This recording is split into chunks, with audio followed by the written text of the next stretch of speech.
গোপালগঞ্জ এটি যে শুধু আওয়ামী লীগের ঘাঁটি হিসাবে পরিচিত তেমনটা নয়। গোপালগঞ্জ জেলার ইতিহাসে যে কয়েকটি নির্বাচন অনুষ্ঠিত হয়েছে তার প্রত্যেকটি নির্বাচনে আওয়ামী লীগ এককভাবে জয়লাভ করছে। সেখানে অন্য কোনো দল এর ধারে কাছে টিকতে পারে নাই। ঠিক 2026 সালের নির্বাচনে সেখানে যদি বিএনপি একটি বা দুটি আসন জয়লাভ করতে পারে তাহলে বিএনপির জন্য সেটা সবচেয়ে বড় সাফল্য।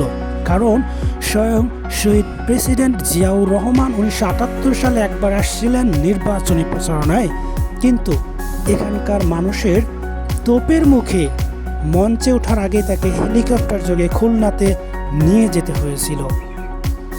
সেই বাস্তবতার প্রেক্ষিতে বিএনপি এখানে জয়লাভ করার জন্য সবচেয়ে বেশি মরিয়া হয়ে আছে, কিন্তু নির্বাচনের পরিবেশ একটু কঠিন করে তুলেছে। গোপালগঞ্জ 2 তথা গোপালগঞ্জ সদর মানে শহরের যে আসন, সেখানে এতদিন সংসদ সদস্য হিসেবে ছিলেন শেখ সেলিম সাহেব। সেই আসনেই এবার 3 জন হেভিওয়েট প্রার্থী নির্বাচনে প্রতিযোগিতা করতেছেন। ধানের শীষে বাবর, খেলাফত মজলিস তথা জামাতের 11 জোটের ইব্রাহিম এবং স্বতন্ত্র প্রার্থী মঞ্জু। বাবর তিনি মোটামুটি এলাকায় ওইভাবে পরিচিত না, কিন্তু স্বতন্ত্র যে প্রার্থী তিনি হচ্ছেন সাবেক এমপি এবং বিএনপি রাজনীতির সাথে জড়িত, কিন্তু বিএনপি দলীয়ভাবে তাকে মনোনয়ন হিসাবে বঞ্চিত করেছে, যার কারণে বাবর এখানে যে না জেতার সম্ভাবনা সবচেয়ে বেশি। এখানে 2 জন প্রার্থীর মধ্যে প্রতিযোগিতা হবে বলে ভোটের পরিবেশ থেকে বোঝা যাচ্ছে। তিনি হচ্ছেন খেলাফতে মজলিস এবং স্বতন্ত্র প্রার্থী মঞ্জু। কিন্তু গোপালগঞ্জের মানুষ আসলে এই নির্বাচনটাকে ওইভাবে গ্রহণ করতে পারেনি।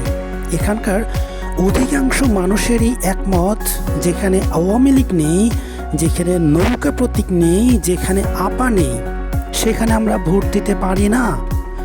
গোপালগঞ্জ শহরের যে কয়েকটি কেন্দ্র রয়েছে তাদের অধিকাংশ কেন্দ্রেই একদমই লোক কম ছিল, কিন্তু তারপর 2-1টা আসন ছিল, 2-1টা কেন্দ্র ছিল যেখানে উৎসব মুখর পরিবেশে ভোট হয়েছে এবং সেখানে দলীয় প্রার্থীরাই সবচেয়ে বেশি সেখানে ভোট দিতে এসেছে। বাইরের মানুষের কাছে গোপালগঞ্জ একটি আতঙ্কের নাম হলেও আসলে গোপালগঞ্জের মানুষ খুবই আল্লাভীরু। তারা জেনারেল শিক্ষা থেকে মাদ্রাসা শিক্ষাকে বেশি প্রাধান্য দিয়ে থাকে। এখন সেই গোপালগঞ্জ জেলায় আসলে বিএনপি কি সাফল্য অর্জন করতে পারবে, নাকি জামাতের 11 জোট অথবা স্বতন্ত্র প্রার্থী এখানে বিজয় অর্জন করবে? সময়ই সেটা বলে দেবে। বিকেল হলে হয়তো গোপালগঞ্জের নির্বাচনী পরিবেশ একটু থমথমে বিরাজ করতে পারে, বিশেষ করে শেখ হাসিনার আসন অর্থাৎ টুঙ্গিপাড়াতে। তারপরও এখানকার মানুষ তাদের ভোটের মাধ্যমে আসলে কাকে বেছে নিচ্ছে সেটাই সবচেয়ে বড় কথা। স্বাধীনতার পর তারা বিএনপিকে বেছে নিতে চাচ্ছে নাকি কোনো অন্য প্রার্থীকে, সময়ই সেটা বলে দেবে।